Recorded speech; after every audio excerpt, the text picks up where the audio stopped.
ಕಿತ್ಕೊಳ್ಳೋ. ಏನೋ ಆಗಿದೆ ನಿನಗೆ?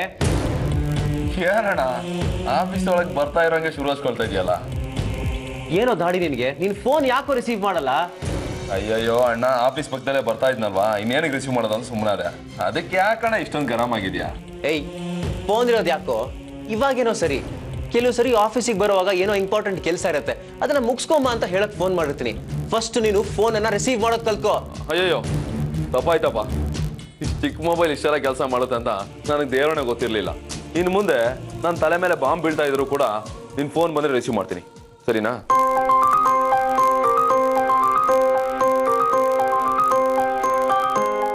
ಹೌದು, ನಿನ್ನ ಡ್ರೀಮ್ ಗರ್ಲ್ ಹೇಗಿದ್ದಾಳೆ? ಏನಾದರೂ ಡೆವಲಪ್ಮೆಂಟು, ಏನಾದರೂ ಸ್ವೀಟ್ ನ್ಯೂಸು? ಅಂಥದ್ದೇನೂ ಇಲ್ಲ ಕಣೋ. ಯಾಕೋ ಸ್ವಲ್ಪ ಗರಂ ಆಗಿದ್ದಾಳೆ, ಮುಖ ಸಿಂಡಿಸ್ಕೊಂಡಿದ್ದಾಳೆ. ಅಣ್ಣಯ್ಯ, ಈ ಮುಖ ಸಿಂಡ್ರಿಸ್ಕೊಳ್ಳೋದು, ಕೋಪ ಮಾಡ್ಕೊಳ್ಳೋದು, ಕಣ್ ಕೆಂಪು ಮಾಡ್ಕೊಳ್ಳೋದು, ಮಾತಾಡದೆ ಇರೋದು, ಇದೆಲ್ಲ ಇವ್ರ ಫ್ಯಾಮಿಲಿದು ಟ್ರೇಡ್ ಮಾಡ್ಕಣ್ಣ. ಇದಕ್ಕೆ ಹೋಗಿ ನೀನ್ ತಲೆ ಕೆಡ್ಸ್ಕೊಂಡು ಮುಂದೆ ಏನ್ ಮಾಡ್ಬೇಕು ಅನ್ನೋದನ್ನ ಯೋಚನೆ ಮಾಡು. ಮೊನ್ನೆ ಮನೋಜ್ ಸಿಕ್ಕಿದ್ದಂತೆ, ಮನೆಗೆ ಬರೋದಿಲ್ಲ ಅಂತ ಹೇಳಿದಂತೆ.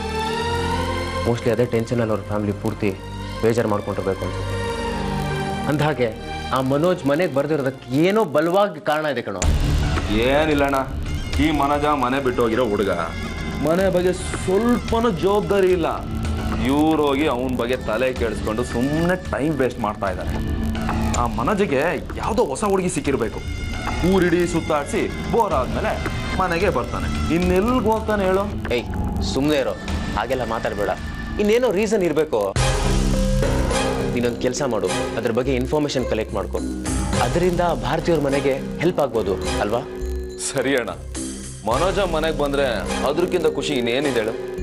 ನನ್ನ ಕೈಲಾದಷ್ಟು ನಾನು ಪ್ರಯತ್ನ ಪಡ್ತೀನಿ.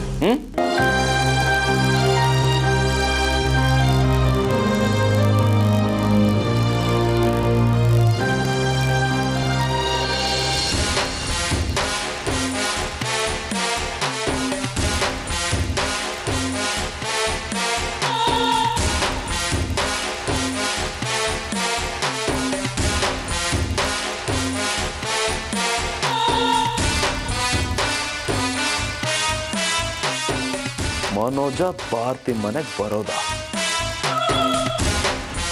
ಸುಲಭವಾಗಿ ನಾನು ಬಿಟ್ಬಿಡ್ತೀನಿ. ನಾನು ಗೇಮ್ ಸ್ಟಾರ್ಟ್ ಮಾಡೋದು ಇನ್ನೂ ಇದೆಯಣ್ಣ. ಇಲ್ಲ ಅಂದರೆ ಆ ಭಾರತಿ ಮನಸ್ಸಲ್ಲಿ ನಾನು ಕೇವಲ ಆಗೋಗ್ತೀನಿ. ಬಿಡಲ್ಲ ಈ ರಾಜೇಶ್, ಸುಲಭವಾಗಿ ಬಿಡಲ್ಲ.